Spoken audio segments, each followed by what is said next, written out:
Soft drink ഉണ്ടാക്കി കുടിച്ചാലോ? അപ്പൊ എന്തുവാന്നല്ലേ നിങ്ങൾ ഓർക്കുന്നത്? സുൽത്താനി. തണ്ണിമത്തൻ വെച്ച് ഉണ്ടാക്കുന്ന ഒരു സോഫ്റ്റ് ഡ്രിങ്ക് ആണ് സുൽത്താനി. നമുക്കതെങ്ങനെ ഉണ്ടാക്കുന്നതെന്ന് നോക്കാം.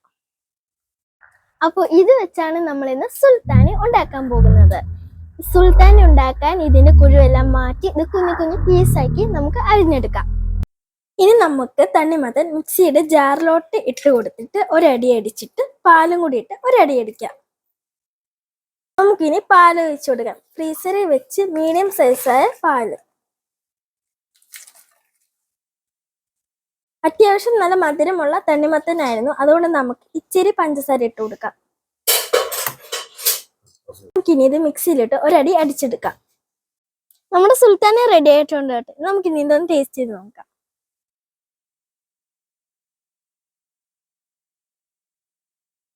അടിപൊളി, സിമ്പിൾ ആയിട്ട് നമുക്ക് എല്ലാവർക്കും വീട്ടിൽ ചെയ്ത് നോക്കാം. എല്ലാവരും ഇതൊന്ന് ട്രൈ ചെയ്ത് നോക്കണം. ഇനി ഇതുപോലത്തെ നല്ല നല്ല വീഡിയോകൾ കാണാൻ വേണ്ടി ടോണി ചേട്ടൻ വ്ലോഗ്സ് എല്ലാവരും സബ്സ്ക്രൈബ് ചെയ്യുക, ലൈക്കും ചെയ്യുക. Bye bye.